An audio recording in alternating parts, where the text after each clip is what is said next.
model. So it means it's a strategy that we have developed in terms of conservation issues. And because it was developed by the World Conservation Union, right? So you will find that for us as a country, we also developed this LEAP. And where is this coming from? You will find that Zimbabwe is a signatory of the international conventions. So because this is a plan to do with conservation, so we subscribe to those conventions dating back to 1992. We have conservations that have to do with combating climate change, biological diversity conservation. I'm not going to deal into the depth of these, but as I have said, we are a signatory to those. So these are binding. So we have to comply to the requirements of these. Hence, we have to make sure that we have our LEAP. So the LEAP is a response to Agenda 21, which is an output of the Rio Summit in 1992. This is just the background, right? Initially, it was thought that conservation issues are to do with rural areas, but then we will acknowledge that with industrialization, urbanization, urban population increasing, this has led to the emergence of current environmental challenges in urban areas we are currently facing, and Bulawayo is not spared as well, right? Operating in isolation, but we have terms of reference that we have to refer to. We are guided by the Environmental Management Act, Chapter 2027, and in particular, Section 95.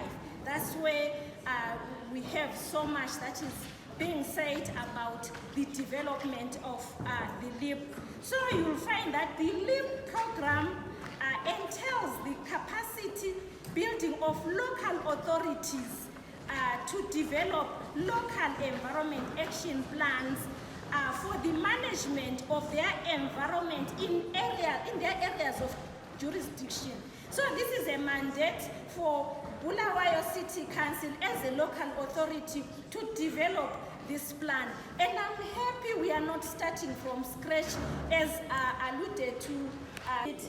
Then maybe the question is, how is this LEAP process? This is a program that is highly participatory and integrated environmental tool. So in LEAP, it's highly participatory. That's why I did not even want to use PowerPoint, because we need to participate, we need to be talking to each other as we go through this process.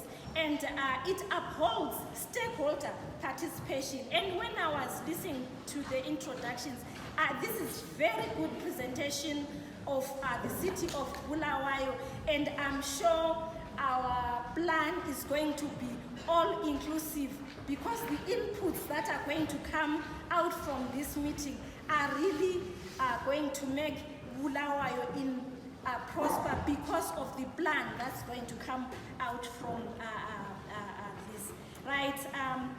Like I have already said, it upholds stakeholder participation, which is why we are all here, more than 100 of us, to represent the different sectors. Maybe, lastly, I would just want to look at the objectives of the LEAP, especially today, now that we are here, right? The objectives are to evaluate local authority capacity to develop local environment action plans, right? When we say we are evaluating their capacity, you will appreciate that we have so many environmental issues.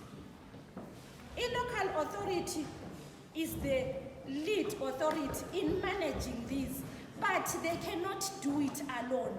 They have to do it with you, the stakeholders. So we need to see, do they have the capacity on their own as Bulawayo City Council?